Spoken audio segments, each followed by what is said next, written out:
छपरा की तैयबा अफरोज अपने जिले की पहली मुस्लिम महिला पायलट बनकर इतिहास रच दिया है। बचपन से ही तैयबा आसमान में उड़ने का सपना देखती थी और आज हम आपको उनके ही बारे में बताने जा रहे हैं। आदाब, आप देख रहे हैं आवाज वॉइस और मैं हूँ आपके साथ अमीना माजिद।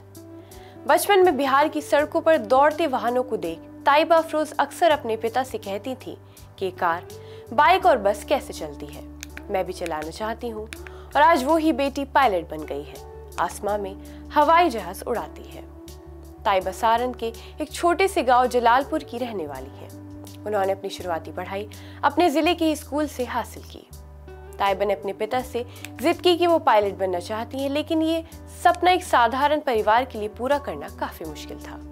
तैयबा पढ़ाई में हमेशा से ही अव्वल थी, इसलिए न सिर्फ उनके परिवार वालों ने बल्कि रिश्तेदारों और दोस्तों ने भी हर मुमकिन तरीके से उनकी मदद की। तैयबा सारण की पहली महिला कमर्शियल पायलट है और अभी उनके पास DDCA लाइसेंस है। तैयबा ने भुवनेश्वर और इंदौर में फ्लाइंग क्लब से ट्रेनिंग पूरी की। तैयबा की सफलता की कहानी इसलिए भी खास है क्योंकि इनके पायलट बनने के पीछे इनके पिता का भी काफी बड़ा योगदान है। तैयबा के पिता की एक छोटी सी राशन की दुकान है, लेकिन अपनी बेटी के अरमान के लिए और उसे पढ़ाने के लिए उन्होंने जमीन बेचकर पैसे जुटाए। तैयबा अफरोज का कहना है कि 200 घंटे की ट्रेनिंग के दौरान 100 घंटे उन्होंने अकेले जहाज उड़ाया है, जबकि 100 घंटे की उड़ान में ट्रेनर साथ थे। जहाज को सिर्फ उड़ाना ही नहीं बल्कि सही डायरेक्शन में सुरक्षित उतारना भी होता है। तैयबा अफरोज का कहना है कि उनके माता पिता कभी भी प्लेन में नहीं बैठे हैं और उनकी ख्वाहिश है कि जिस प्लेन को वो चला रही हों उसमें उनके पीछे माता पिता बैठे हों। तैयबा की सफलता से उनके परिवार और पूरे जिले में खुशी की लहर है।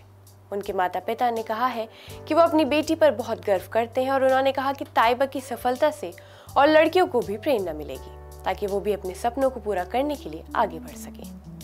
अगर आपको हमारी वीडियो पसंद आई हो तो ऐसी वीडियोस के लिए हमारे चैनल को सब्सक्राइब करना ना भूलें।